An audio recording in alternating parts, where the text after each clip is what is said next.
Hey guys, tonight we're stepping into something different. There's a market, yes, a real one, that only opens when it rains, not during drizzle, not with clouds rolling in. No, it waits for that perfect, soaking down your back kind of rain, and then only then it hums to life. No sign, no schedule, just puddles, mist, and a peculiar sort of electricity in the air. You find yourself standing in front of it now. The rain has been falling steadily for the past 20 minutes, and like a film set fading into focus, the market has appeared almost sheepishly between two crumbling brick alleys that weren't there yesterday. There's a soft, golden glow under each canopy, like a memory refusing to fade. And the smell, a mix of old paper, wet wood, and maybe a hint of spiced cocoa. You're not entirely sure. You wonder what would happen if it just stopped raining now. Would it all vanish before you even stepped in? What if it only looks like a market and is actually something else, a test, a portal, or worse, a tax form in disguise? You're not sure how long it'll stay open, but one thing's certain, you wouldn't survive in here without a sense of humor, or galoshes. So before you get comfortable, take a moment to like the video and subscribe, but only if you genuinely enjoy what I do here. And tell me in the comments, where are you watching from? And what time is it there right now? Now dim the lights, maybe turn on a fan for that soft background hum, and let's ease into tonight's journey together. You step over the slick threshold of cobblestone and tarp. Immediately the air changes. It's quieter here, not just because of the rain muffling the world outside, but because everything inside seems cautious. You get the sense that even the stalls are holding their breath. The first thing that catches your eye is a table of umbrellas. Nothing odd about that, except, well, every umbrella is inside out. And there, behind the stall, sits an elderly woman wearing 3 coats and 2 different shoes. She's arranging umbrellas like a florist might arrange roses. "Late, Aunt?" we, she says, not looking at you. You blink. "Excuse me?" I said. "Late, aren't we?" "But backwards, didn't you hear it?" She replies. She lifts a finger, wags it toward her mouth, and begins to speak, backwards. Word by word, clear as crystal, as though her entire mind is rewound. Then she laughs like she just told the world's best knock-knock joke. And your brain hiccups trying to catch up. "Don't worry," she says, in perfect clarity. "It always sounds like nonsense at first, but that's just how we speak here." You try to respond, but feel like you've just been invited into a joke you're not quite cool enough to understand. She offers you an umbrella that's shimmering slightly, too iridescent for this dull light, and tells you it's not for the rain, but for memory leaks, whatever that means. As you hold the umbrella, she leans in close. Her breath smells faintly. "Of cinnamon and something older, this place? It wasn't always here," she says. "Used to be a parade route during the Civil War. A marching band was passing through during a thunderstorm when they, poof, vanished into the fog. Locals say this market grew where they disappeared. Some say they're still playing, just a few rows deeper in.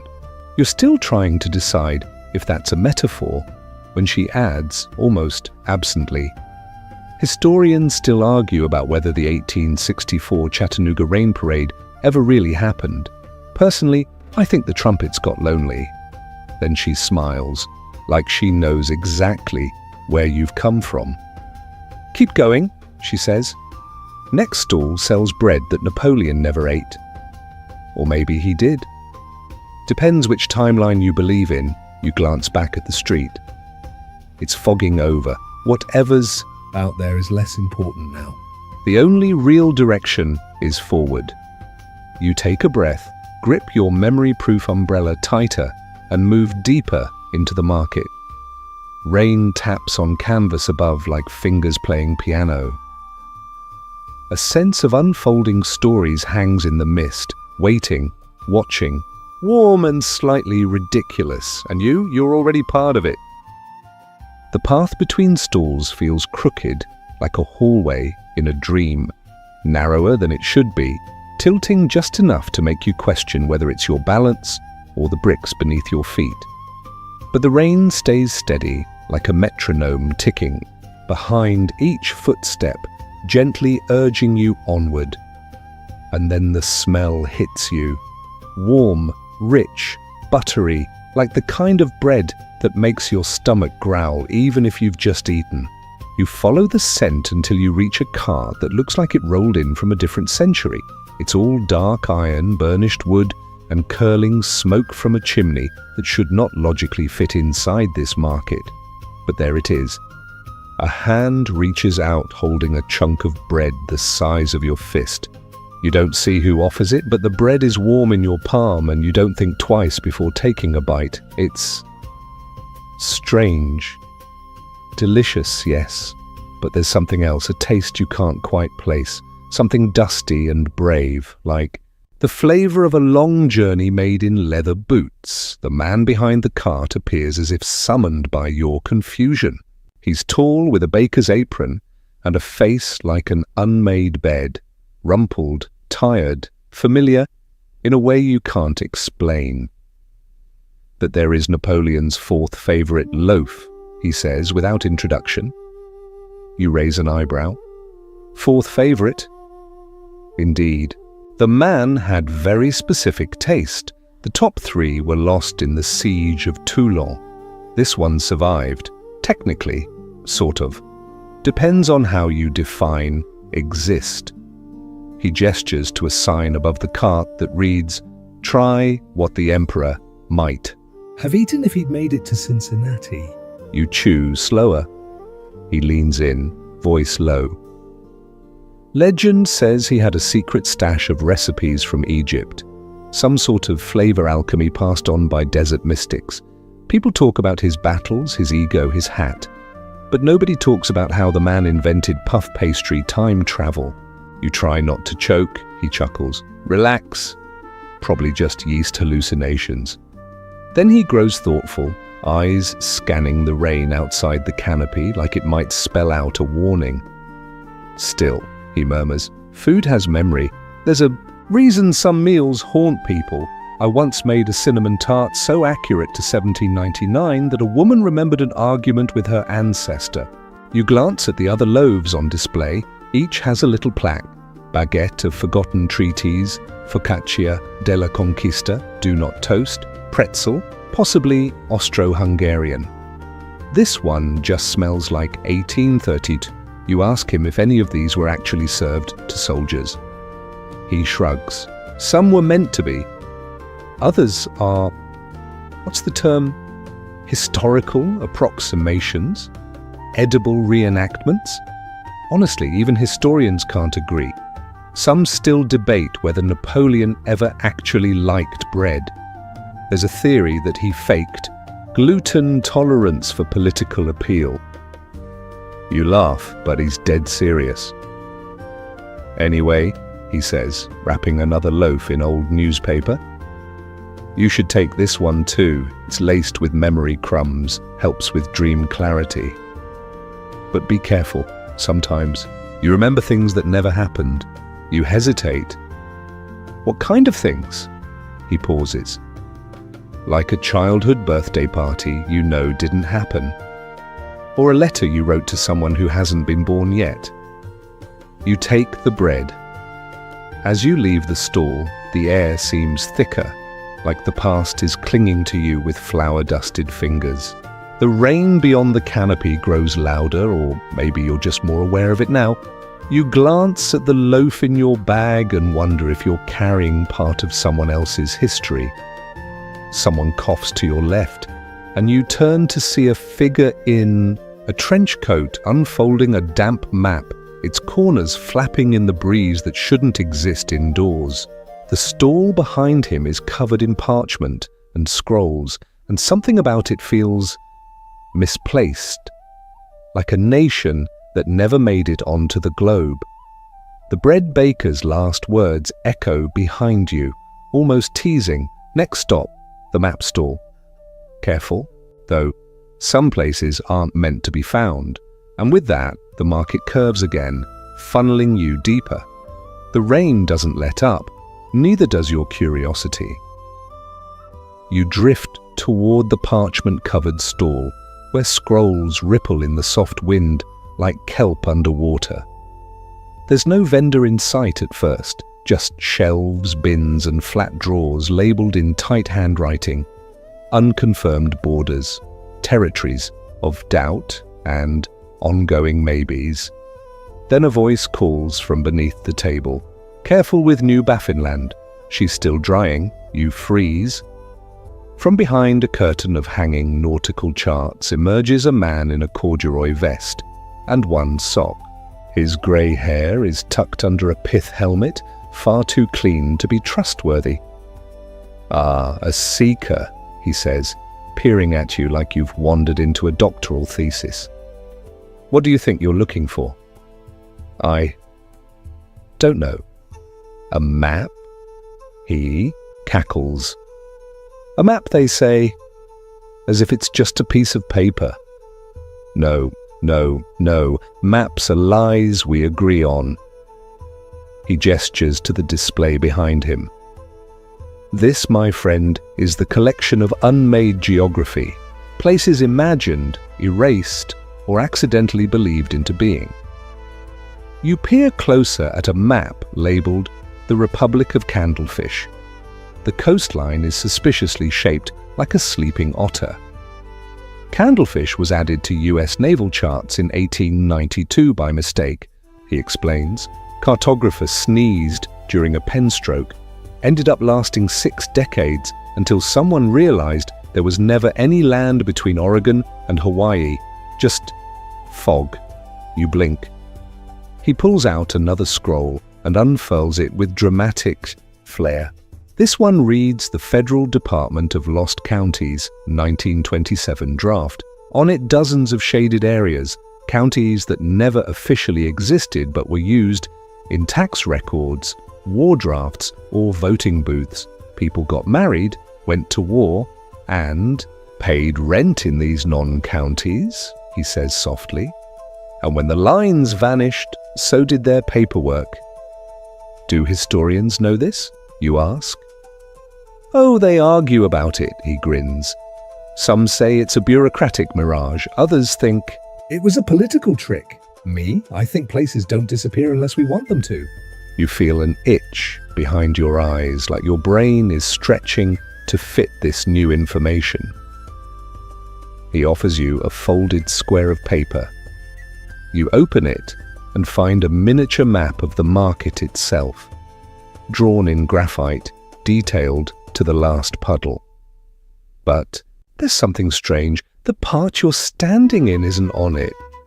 It updates after you leave a place, he whispers, to prevent accidents. You don't ask what that means. Instead, you point to a large red X marked in the upper corner of the map. "What's this?" He lowers his voice. "That's the archive. Only opens when the market rains at exactly 3:33 p.m. and only when someone with a scar shaped like the letter E is present." You instinctively glance at your wrist. Nothing. He chuckles. You'd be surprised how many people check. Before you can ask anything else, a low bell chimes in the distance. The sound is warm, metallic, almost sleepy. The cartographer straightens. "Next store's opening," he says. "You don't want to miss the bookstore. It's only got endings." You thank him, though it feels woefully insufficient, and step away. The rain outside the canopy has softened to a whisper. The ground beneath your shoes squishes with a sound like newspaper being folded underwater. And just ahead, nestled between an umbrella rack and a display of rubber ducks in military uniforms, you see a crooked awning made of old typewriter ribbons. A sign above reads, "Last pages only." Because apparently you're about to browse a bookstore that's decided beginnings are overrated. And honestly, You're kind of into it. You duck beneath the typewriter ribbon awning, and the rain instantly feels 100 years away. The air here is thick with dust and ink, and the faint sweetness of pages turned too many times. The shelves groan under the weight of books that appear to have been chewed on by time itself. Spines warped, corners curled, a few titles scorched like they survived a fire and an argument. You expect to find someone behind a counter, maybe a tweedy clerk or a reclusive novelist in disguise, but there's no one. Just a tinkling wind chime made from old fountain pens and an unspoken rule that you're meant to browse in silence. The books are arranged by tone rather than title. There's a section labelled regretful, another vaguely triumphant, and a small shelf marked too soon. Each book you open is already at its final page. Literally, no beginnings, no middles, only endings. Some are beautiful, poetic even, and so as the last light dimmed behind her, she smiled. Not because she was safe, but because she had finally stopped running. Others are brutal, and when the town awoke, the statue was gone, along with everyone who remembered why it mattered. You flip through a slim volume titled The Cloud Collector and read, "The jar cracked at last, letting out a rain no one could explain. By morning, every dry well in the valley was full, and not a single child could recall what their father looked like." A chill walks its fingers up your spine. Near the back of the shop, you find a leather-bound book that feels heavier than it should. It has no title, no markings, just an end page in crisp black ink. And with that, you stepped out of the rain and vanished into the footnotes of your own story. You shut the book, heart thudding. "That one's popular," comes a voice, low and papery. You turn to see a man in a scarf that may once have been a curtain. He's balancing a stack of books with one hand and an empty teacup with the other. His glasses are cracked, but he peers at you with perfect clarity. You don't sell full stories? You ask. He shakes his head. No demand. Everyone wants the end. Fast, clean, conclusive. No one has time for rising action anymore. He sets the books down. One is titled The End of the Roman Empire, in one sentence. You flip to the last page and read. They stopped fixing things because no one remembered how they were built. Harsh, you say. He nods solemnly. True, though. You ask if he has any endings from books that were never published. Plenty, he says. We specialize in the untold, diaries never finished, speeches cut short, histories that dried up before they could be debated. Pulls one from a locked drawer and hands it to you. It's simply labeled LD 1917. You read the final sentence. He crossed the border with nothing but a violin case and a lie too big to carry back. The ink is faded, but the words land with strange weight. Some think that was the spark for a rebellion no one remembers, the man says. But historians still debate if it ever really happened. Some say it's a hoax. Others claim the violin turned up in Prague during the Cold War, wrapped in forged letters. You hold the book gently, like it might sigh in your hands, deep. Happens to the rest of the story? You ask. He shrugs. Maybe someone else writes it. Maybe no one dares. You return the book to its shelf. As you do, the lights in the shop flicker slightly, like the endings themselves are exhaling. The man gestures toward the door. Next stalls a mailbox, but not the kind you're thinking of. You raise an eyebrow. Don't worry, he smiles. It's safe, unless you're allergic to apologies. The chime rings as you step back into the damp alley of the market. The rain has picked up again, sharper now, more insistent, and just ahead, beneath a crooked green awning that looks like it was sewn from old train tickets, stands a rusted mailbox. taller than you. Its door hangs slightly ajar, and pinned to it is a card that reads, "Letters never sent, but always received." And you think, maybe it's time you open someone else's mail. You approach the towering mailbox, half expecting it to groan or whisper as you get close. It doesn't, but the air around it feels tense. Like the stillness in a room right before someone finally says what they've been meaning to say for years.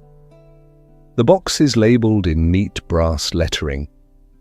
Dead letters do not return. You look around. There's no clerk, no sign of supervision, just a small crate beneath the box, stuffed with yellowing envelopes, some bound with string, others loosely stacked like forgotten regrets. A hand-painted sign leans against the side of the crate. Please read only one, unless it's about you. You reach in and pull out the top envelope. It's addressed to the girl on platform 4, June 3rd, 1946. I'm sorry I couldn't. Stay. No return address. Just a faded red stamp and a blot of water damage that looks suspiciously like a fingerprint. You slip the letter out and begin to read. June 3rd, 1946. Darling, I should have said something, anything. Instead, I left you standing there with my scarf and that sad little smile. You looked right through me like you already knew I was going to vanish. They called my number before. I could decide whether I was brave enough to run. The war was over, but everything still felt like a battlefield, especially us. If this finds you somehow, somewhere, I want you to know it was never because I didn't love you. It was because I did, and I knew I wouldn't survive the shape that love would take in the years to come. Jay, you fold the letter slowly, fingers lingering on the soft paper. The words feel private, like something you were never meant to see, yet somehow needed to. You pick up another, to my father, whom I never met, postmarked 1981. This one is written in careful block print with small, childish drawings in the margins, planets, dogs, what might be an attempted version of a time machine. The letter reads, "Dear Dad, we're learning about gravity in school. I told my teacher that I don't believe in it. I think maybe people fall because they miss someone. Mum says you were a pilot, but I think you might have been an astronaut. That's why you're not here. You went too far up and couldn't come back. It's okay. I'll build something to find you. Love. Eli. Age 7. You let out a breath you didn't know you were holding. There's a small ache just behind your ribs now, a warmth too heavy to carry and too soft to set down. That's when the man appears. He doesn't look like a postal worker. If anything, he looks like a librarian who took a wrong turn and ended up in the rain. He holds a large sack over one shoulder, stamped with dozens of old wax seals. People always read, he says, voice low, but they rarely leave anything behind. You glance at him. We're allowed to? He nods. If you write something. Honest? Doesn't have to be sad, just real. Something you never said. You hesitate, then reach for the blank postcards in a weathered tin nearby. They're all different. Some show old train stations, others empty rooms or forgotten playgrounds. You choose one with a rainy street lamp and no people in sight. And you write. You don't even think too hard. The words come quickly. A note you didn't know was waiting inside you, like a message in a bottle shoved under the ribs. When you're done, the man takes it wordlessly, slips it into his sack and smiles. Don't worry, he says. They always reach who they're meant to, even if the address no longer exists. He tips his hat, just a touch too dramatically, and disappears between two stalls that weren't there a moment ago. You stand, alone in the soft drizzle, heart lighter, but not empty. Just ahead, a soft hum crackles through the rain. Not mechanical, but melodic, like static trying to remember a song. You follow it. A sign appears through the mist. Radio, no electricity required. Broadcasts memories only. And you think, of course it does. You step toward the sound, toward the ghost of someone else's voice.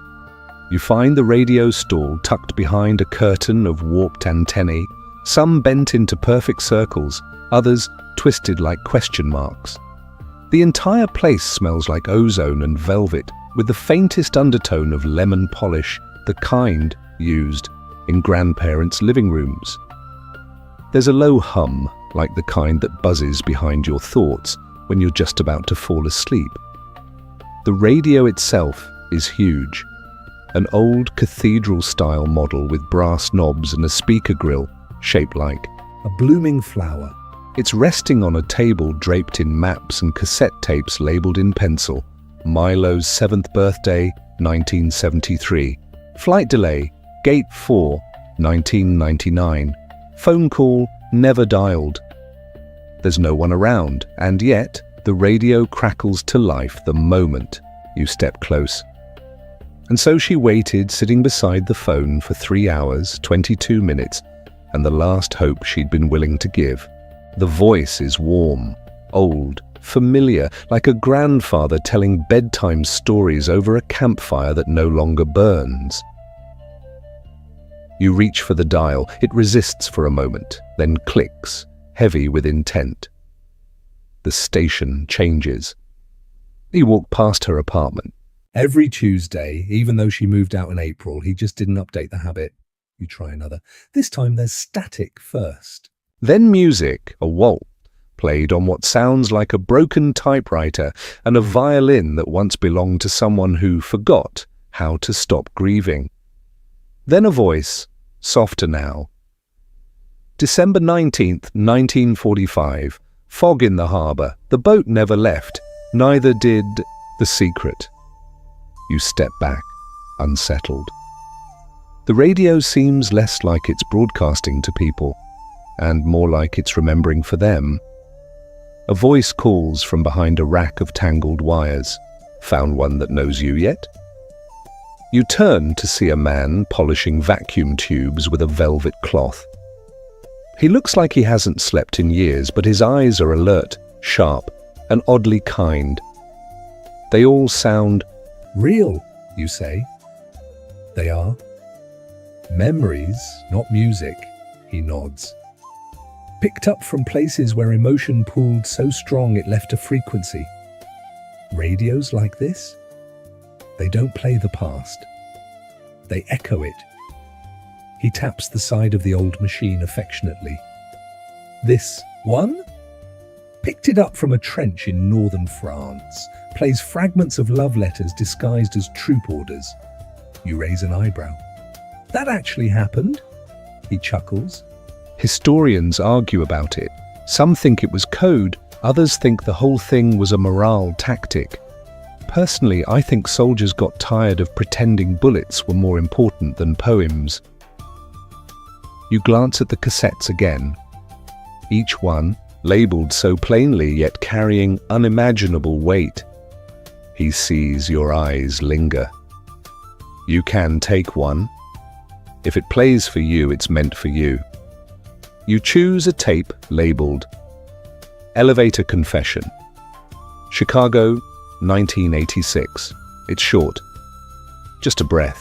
Of music? A shaky voice and a sentence? I didn't say it then, but I loved you. Even if I couldn't press the right floor. Your fingers tighten around the plastic case. The man watches you gently. Some truths only survive in static. He turns away, fussing with a new tube. As you step back into the mist, the hum of the radio lingers behind you like the trailing scent of a memory not quite yours, but close enough to feel like it might be. Rain patters harder now. You tighten your grip on the umbrella, still shimmering faintly, and glance ahead. There's a clothesline strung between two stalls, and on it, hang coats of every imaginable cut: trench, bomber, velvet opera, denim with rhinestones, fur-trimmed, Feathered, and one that seems to be made entirely of moss, but one coat in particular stands out. It's black. long and stitched, with a label that reads Month 13, Year 1902, property of the Department of Weather and Misunderstandings. And though you don't remember ever owning it, your hand moves toward it with eerie certainty, because somehow this coat already knows your name. You reach for the coat, half expecting it to vanish when your fingers graze the fabric. But it doesn't. It's real.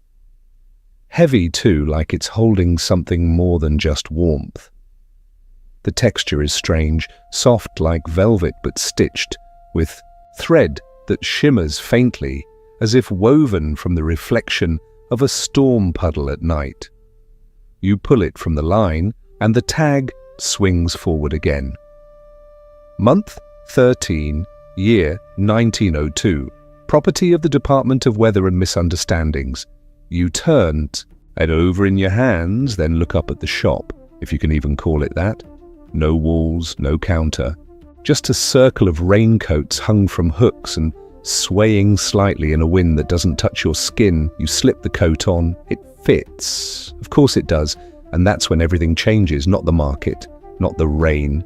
Your ears tingle first, not from cold, but from comprehension. Suddenly the background noise of the market, the whispers, the rustles, the strange hums you thought were machinery or static, all slide into meaning. You hear a conversation between two loaves of bread arguing over crust philosophy. You catch a sigh from the umbrella woman murmuring backwards about her sister who never came home from the storm in 38. And impossibly, you hear a voice above you whisper, "You're not lost. You're just translated. The coat isn't clothing, it's context. A decoder ring for the impossible." Feels weird, doesn't it? Comes a voice to your right. You turn to see a tall woman in a pinstriped apron and leather gloves hanging. "Another coat on the line. They always forget to warn people," she says. That one's tuned to the forgotten dialect of misplaced intentions. Very fashionable in 1902, very unpopular at dinner parties. You open your mouth to ask a question, but she holds up a gloved hand. No talking just yet. She smiles. You're still calibrating. She gestures at your feet. You look down and see, of course, your shoelaces have tied themselves into the shape of a compass rose. "It'll pass," she adds. Usually after you sneeze or say something deeply sincere by accident. You laugh, and just like that, the sound levels out. The whispering around you returns to nonsense, and your own thoughts feel like your own again, though tinged with a faint aftertaste of antique perfume and a dash of trench coat diplomacy. The woman folds her arms. People don't realize that. Clothes used to carry responsibility. You wore what you meant. You buttoned your convictions. These days, everyone just dresses for meetings and coffee spills. She pulls a lighter coat from the line, yellow, child-sized, with a patch that reads, "Regretfully left at bus stop, 1957. This one still cries when it's alone, she says, setting it gently in a trunk. We don't hang it on rainy days. You feel something shift in your pocket. You reach in and pull out a folded note that wasn't there before. It's handwritten in deep blue ink. If you find this, then the coat has "Chosen you. Don't worry, it rarely makes the same mistake twice." There's no signature. You look up to ask the woman about it, but she's already gone, her coat rippling behind her like she walked into another page of the market. Rain trickles down the back of your neck, not cold, not warm, just grounding.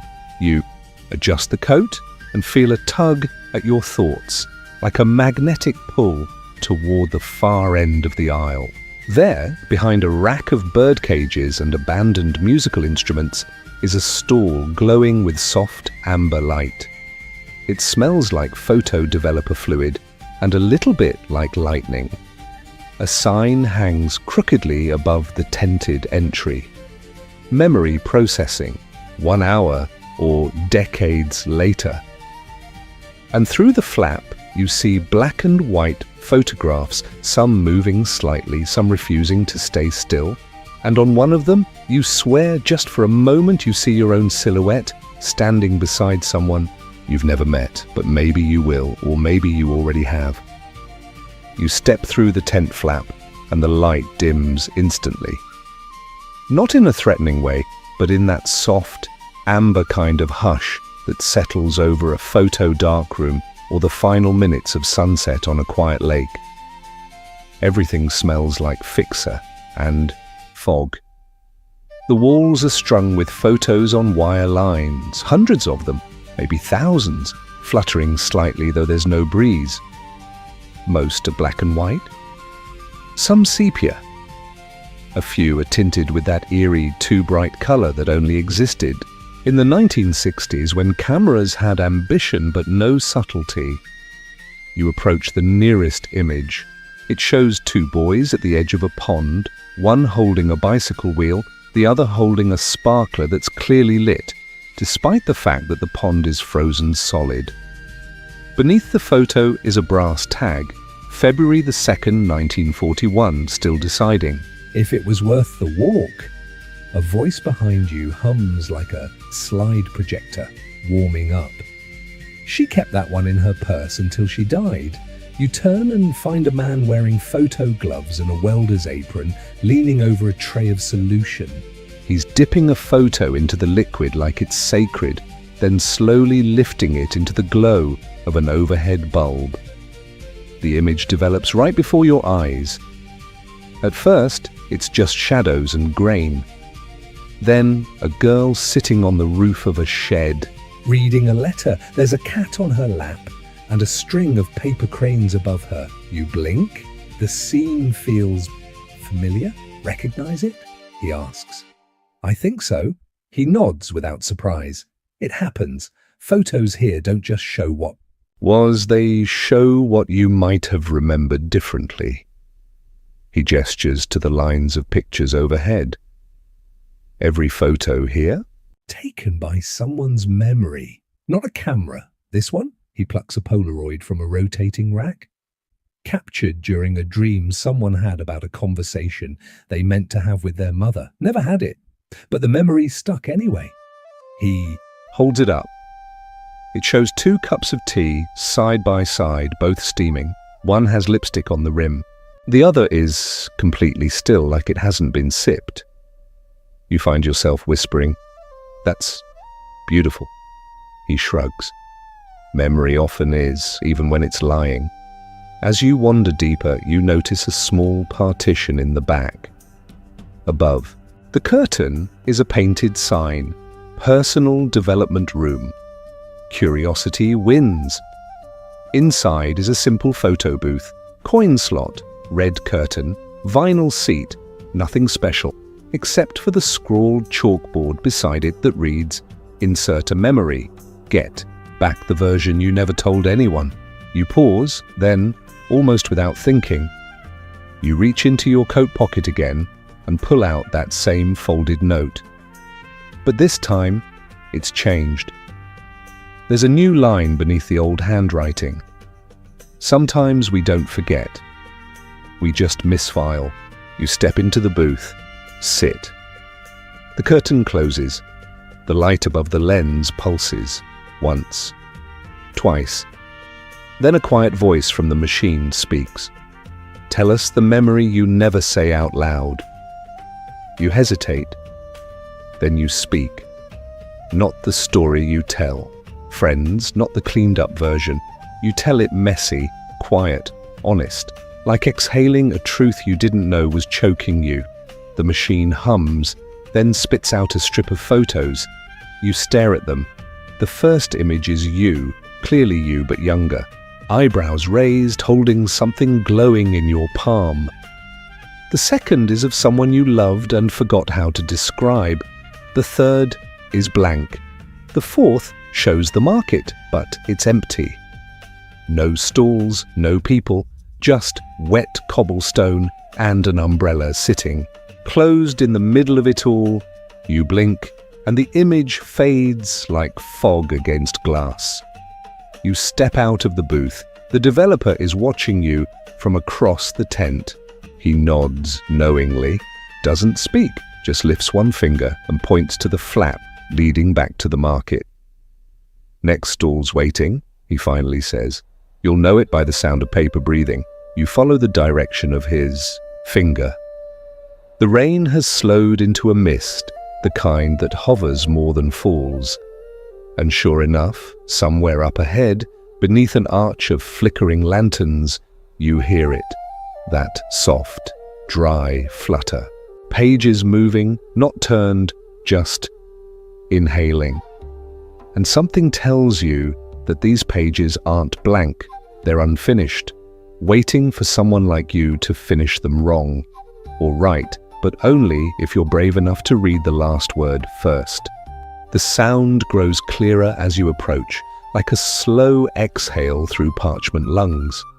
The stall itself is modest, built from reclaimed wood and bound together by thick twine. Instead of shelves, stories are clipped to a lattice of wires that crisscross the ceiling like spiderwebs. Loose pages sway gently in the mist, as if they're unsure whether they want to be read or not. A small placard above the entrance reads, "Unfinished manuscripts, some assembly required." You duck beneath a curtain of hanging bookmarks, each one hand-painted with a title that doesn't exist yet.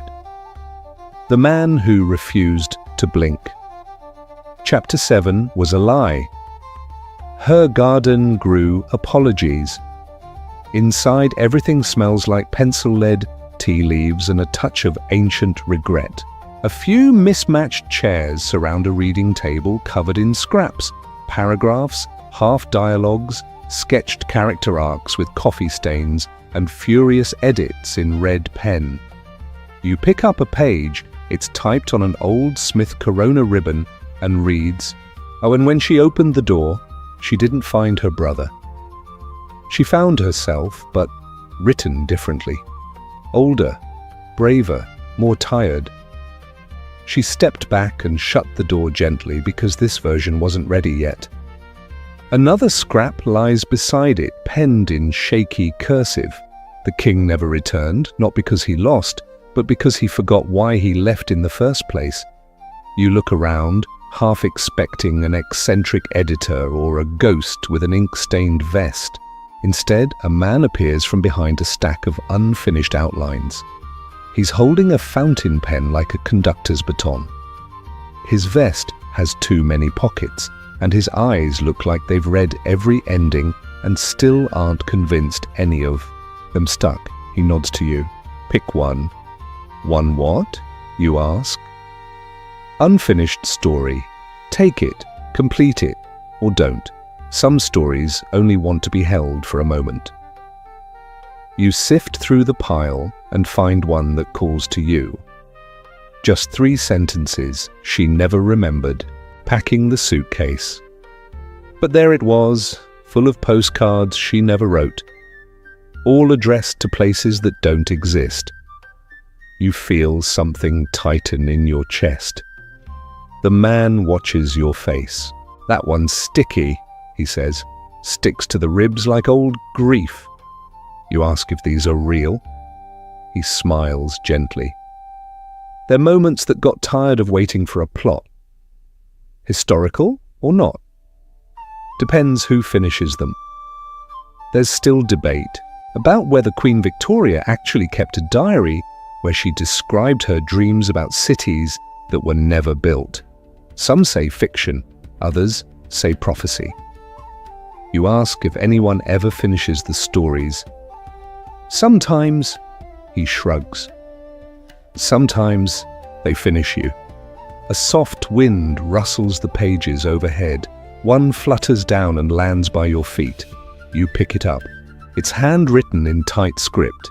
"Dear reader, we didn't know how to end this one. We hoped maybe you would." You fold the page carefully and tuck it into your coat. The man doesn't stop you. He simply begins sorting through another pile, whispering to himself in plot holes and ellipses.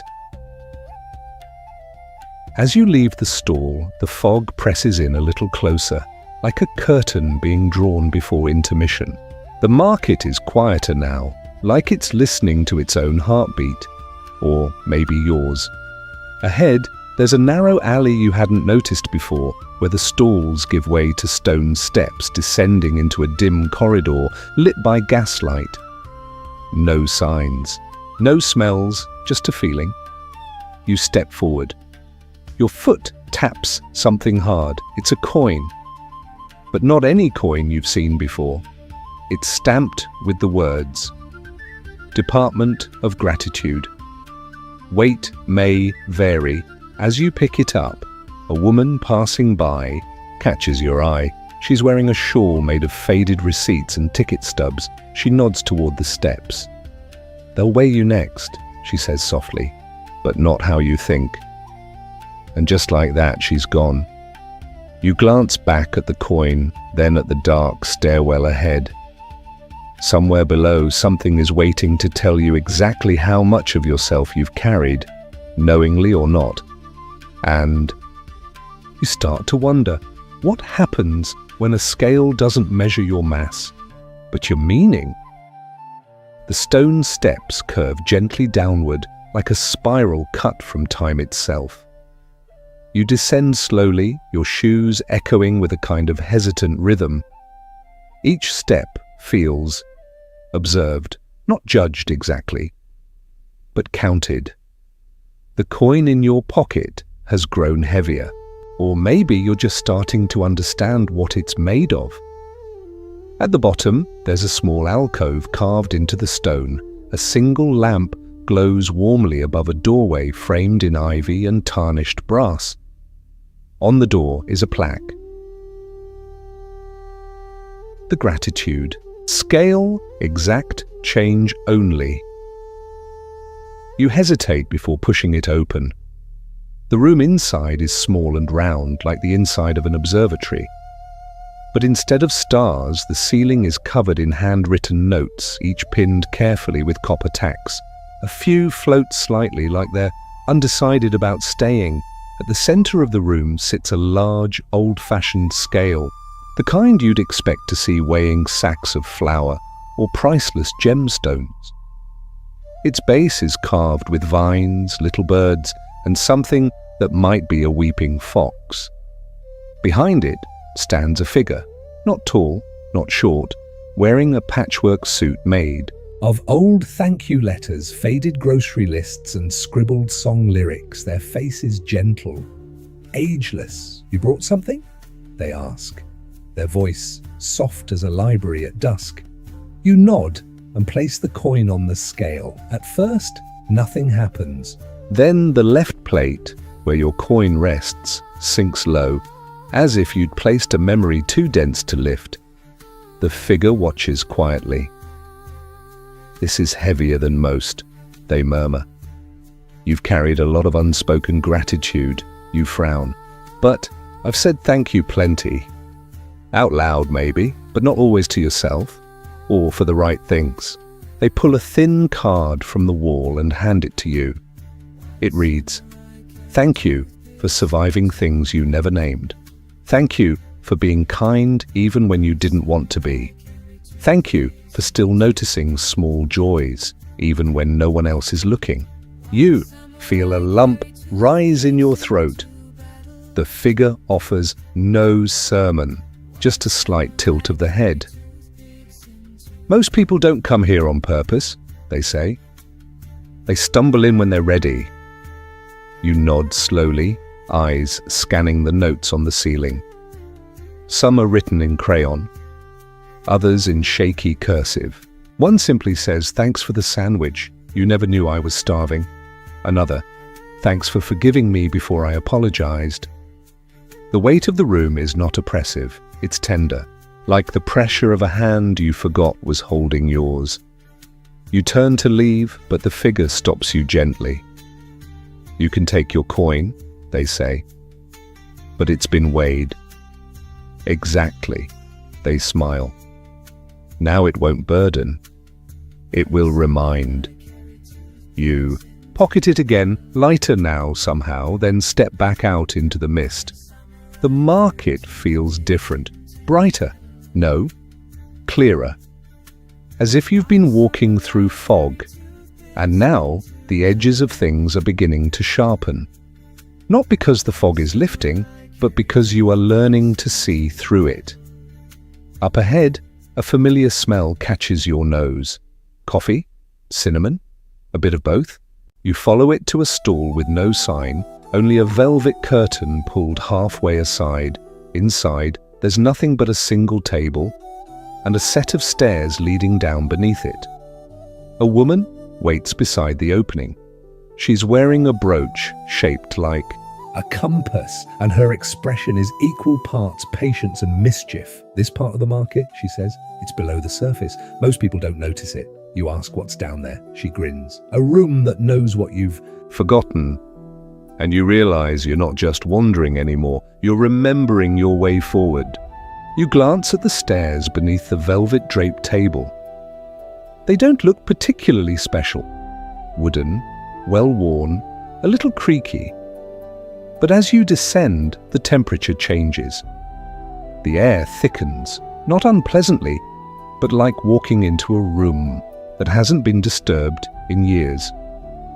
The kind of space that holds its breath and waits to see who you'll become before deciding how it feels about you. At the bottom, there's a doorway. Above it, carved into the arch in looping script, the room of what you forgot. You hesitate, your fingers resting on the doorframe.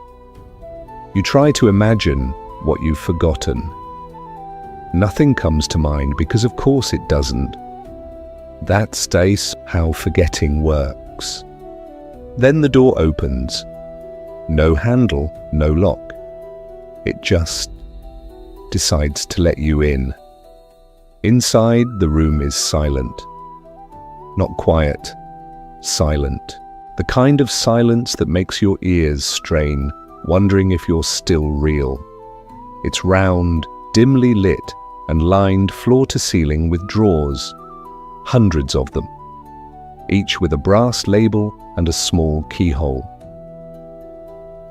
You step inside, immediately, one drawer creaks open by itself. You walk over. Its label reads, "The moment." You realized you were enough, but dismissed it too fast. Inside is a single item. A movie ticket stub from a theater you barely remember, and a tiny note. They looked at you like you mattered. You just forgot to believe them. You close the drawer slowly. Another one opens across the room. This one reads the name of the street you laughed on until you cried. Inside is a bottle cap, still faintly sticky, and a receipt with 2 drinks and a side of fries, circled. You remember the street now, you remember the laugh, you remember that you weren't alone, and suddenly the room feels warmer. A third drawer opens. You brace yourself. The first time, you thought, maybe you're not broken, just tired. Inside, a single post-it note with 4 words written in your handwriting. "I'm still here though." Your eyes sting. You look around and realize some drawers aren't opening. Not yet, and some, you sense, never will. You reach for one that's slightly ajar. The tag is blank. Inside is a folded napkin with the words, "Tell her anyway." You don't know who. You don't know what, but you nod because part of you does.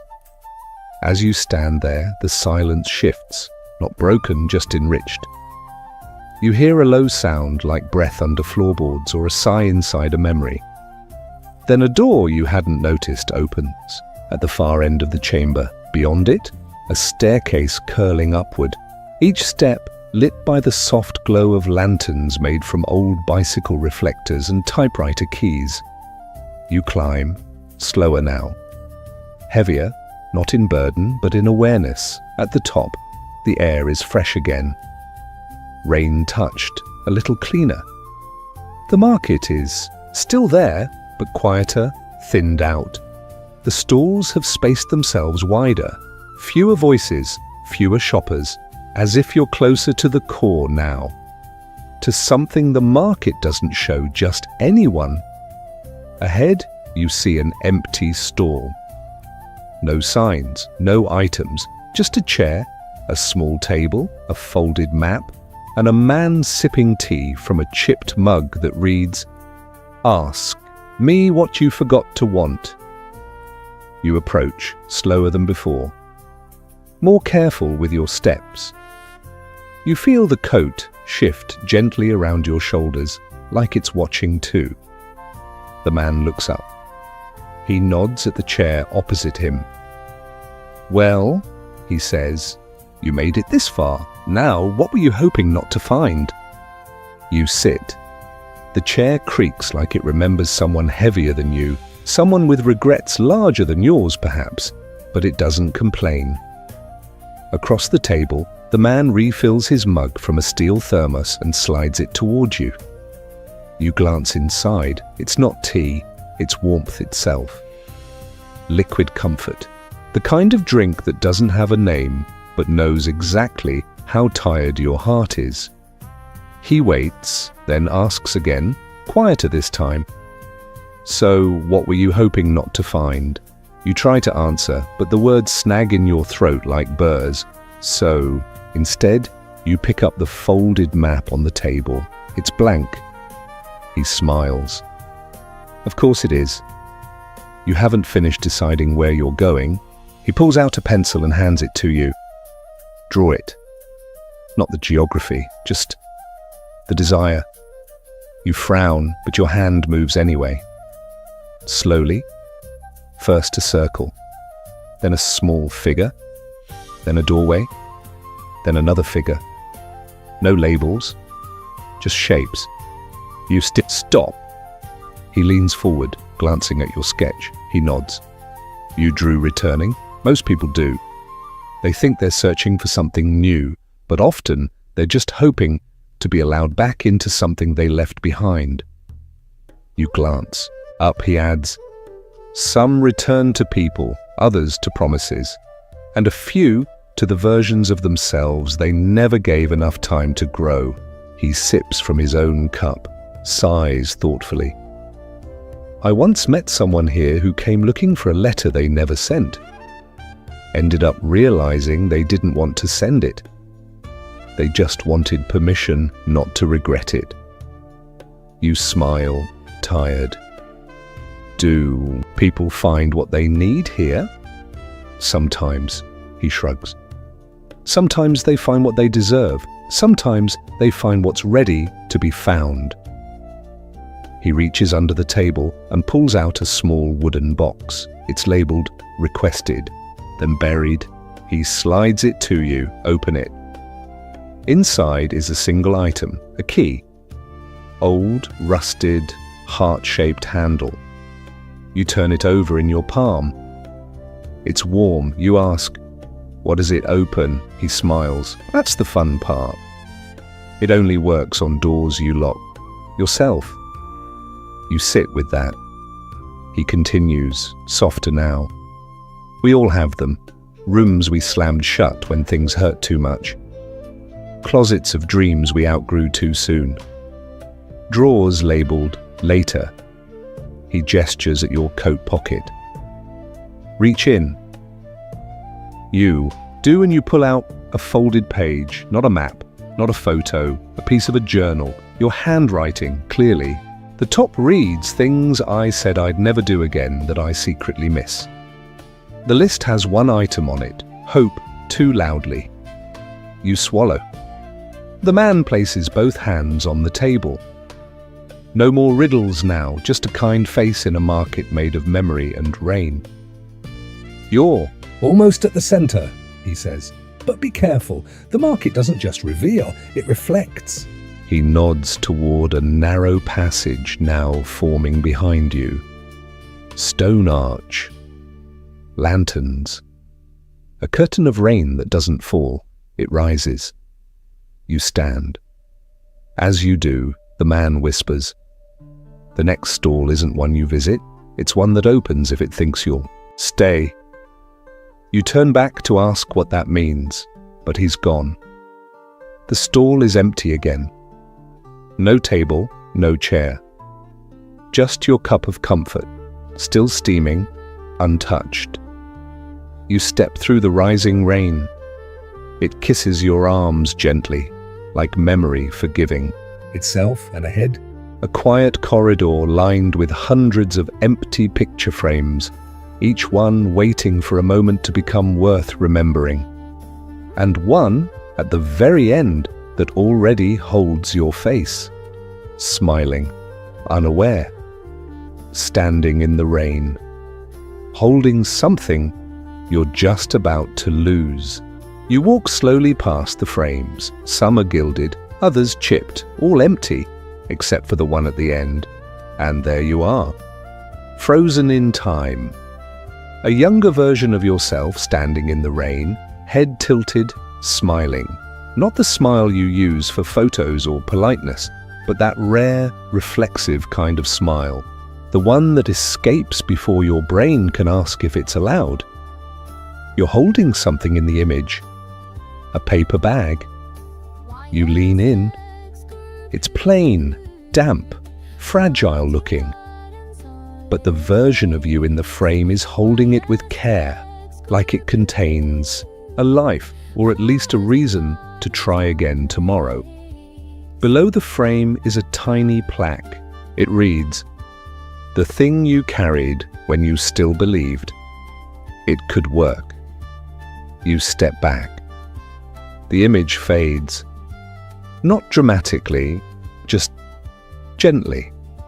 As if giving you space. At the far end of the corridor, you hear a soft rattle. Then the whisper of turning. Pages. You follow the sound into the next space. A vast round room with no roof. Rain falls in a perfect circle around the edge, but the center remains dry. The sky above glows that impossible shade of silver grey that only exists between storms. In the center of the room is a table. On it, a book. Huge, leather-bound, unlabeled. You step closer. The pages are blank until you touch them. Then words begin to appear. Not written in ink, not etched or printed. They rise slowly, as if being exhaled from the parchment itself. You came looking for a market that only opens on rainy days. But maybe you were always here. Maybe the rain came looking for you. You've walked through memories you didn't know. You missed, heard voices you thought had gone quiet, carried weights that weren't yours alone, and still you moved forward. You've opened doors meant to stay shut, and you've left others closed gently because you finally understood they don't need reopening. The next page turns on its own. And now, here at the center, you are not asked to decide anything. You are simply asked to notice. You are still here. You are still listening. And that is enough. Your hand lingers on the edge of the book. The pages go still again. From the shadows near the wall, you hear footsteps. Slow, deliberate, not threatening. A figure appears wrapped in a cloak made entirely of stitched-together shopping lists and forgotten birthday cards. You recognize the face. It's yours. Older, not necessarily by age, but by acceptance. This version of you nods, then holds out. A small parcel wrapped in wax paper and tied with string. You take it. It's the same bag from the picture. Inside, A sandwich, still warm. You laugh, half in disbelief, half in wonder. It smells like a memory someone packed for a version of you who didn't make it all the way. But you did. And now it's yours again. Your reflection speaks, not out loud. But in your mind, you don't need to find every answer. You just need to keep showing up for the questions. And then the room tilts, not physically, but inward, like everything is folding back into itself, not ending, just dissolving like fog in morning sun. Rain begins to fall gently on your shoulders.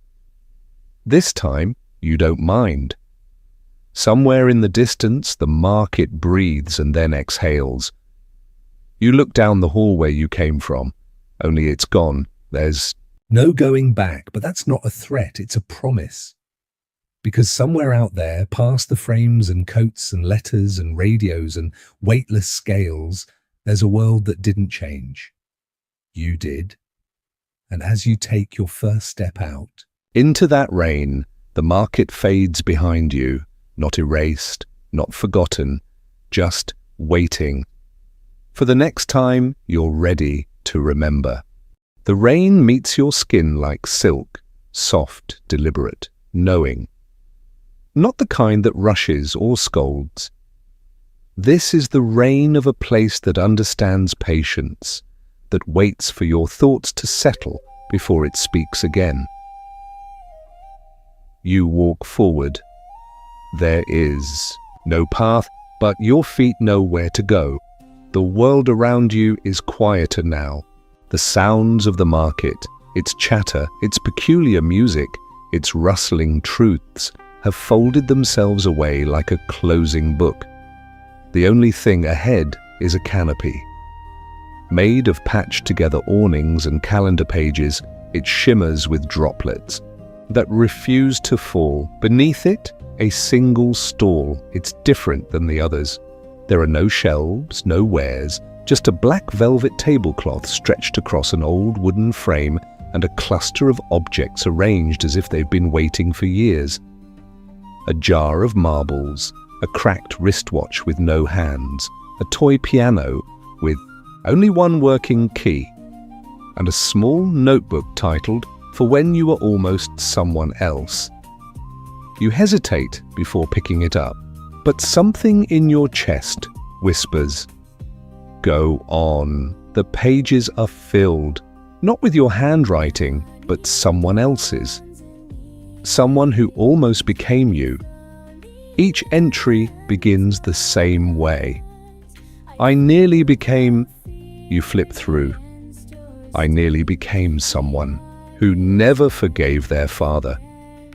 I nearly became someone who stopped writing after the third rejection letter. I nearly became someone who believed they were too late to change. And then, I nearly became someone who never came to the market. You feel a shiver crawl down your spine, not from cold, but from recognition. That version of you is still nearby. Always will be. But it didn't win. It didn't get the final say. Across from the table, a curtain rustles. Behind it, you sense movement. A low hum, like a kettle about to boil. Or a voice clearing its throat. You pull back the curtain and find a mirror, not large, not ornate. Just a simple pane in a wooden frame, fogged around the edges like it's been breathing. You step closer. At first, it shows nothing, then it shows you. But not just you as you are, you as you might be, a little taller, or maybe just standing straighter. The shadows beneath your eyes are still there, but softer. There's a look in your eyes, familiar but not recent. Confidence, maybe, or peace. Your reflection blinks, you blink back, and then the mirror cracks, not violently, just one clean fracture right down the center. It doesn't break your image, just doubles it. As if to say, you are allowed to be more than one version of yourself. You stare for a long moment. Then the curtain falls back into place on its own. You return to the table. The objects are gone now. All but one, a train ticket. Faded, punched, once at the corner. No station listed, no departure time, just 3 words stamped in red ink. Valid in rain. You tuck it into your pocket next to the coin. The coat settles on your shoulders like it's proud of you, and the air around you shifts again, smelling now of fresh laundry and a field you've never stood in but have always wanted to. A breeze pushes open a hidden side flap in the canopy. Outside, the market glimmers dimly behind the mist. You can't See the path anymore, but you know where it is, you always have. You step through the final flap and the world narrows, not in size but in sound. Everything sharpens into stillness, the kind that's not empty but expectant. You are no longer just wandering through memory. You're inside the last layer of the market, and it's quiet. Too quiet for rain. The stalls have thinned. The voices are gone. The air smells like pages turned in old libraries and sleep that almost reaches dreaming. It is the silence of something waiting to exhale ahead of. You is a wide stone platform under an open sky. Rain drifts upward here, not down, spiraling in reverse, like time reconsidering its decision. And at the center of the platform is a gate, not a grand arch, not a door, just a simple wooden frame that leads nowhere visible. But standing before it is a figure dressed in charcoal grey. They don't speak. Instead, they hold out a piece of paper. You take it, it's a list, but it's not a shopping list, not a to-do list, not even a bucket list. It's a list of everything you left behind that wasn't yours to carry, the guilt you inherited but never earned, the silence you kept because you thought it kept others comfortable, the version of yourself someone else dreamed up but never saw clearly. You feel your chest tighten, not painfully, just fully, like a drawer finally pulled all the way open. At the bottom of the page, there's a question. Would you like to Leave this here, you look up. The figure is still silent, just waiting. You nod. They reach forward and gently take the page from your hands. Then they feed it into a tiny slot on the side of the gate. It bursts into a curl of ash and smoke. And then You hear something strange. Laughter, not loud, not jarring, just a soft chuckle, the kind you let out when you realize something didn't matter as much as you thought it did. The gate swings open. There's nothing on the other side. And everything, street you haven't walked yet. A cup of coffee waiting somewhere.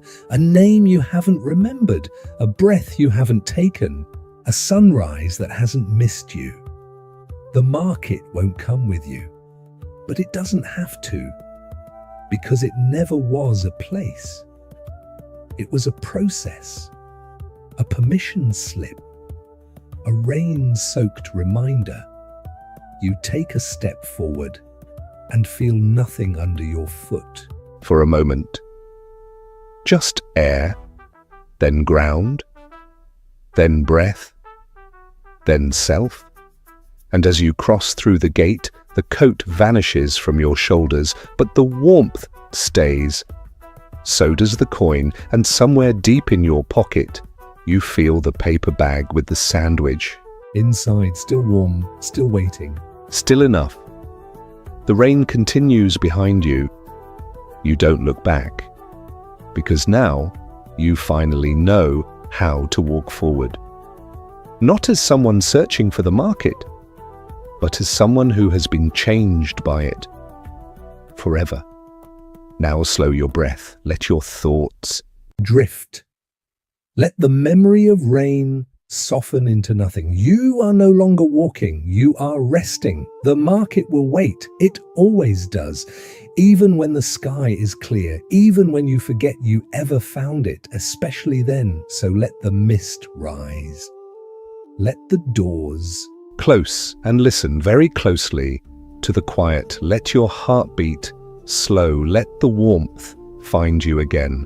Let the last page fold shut.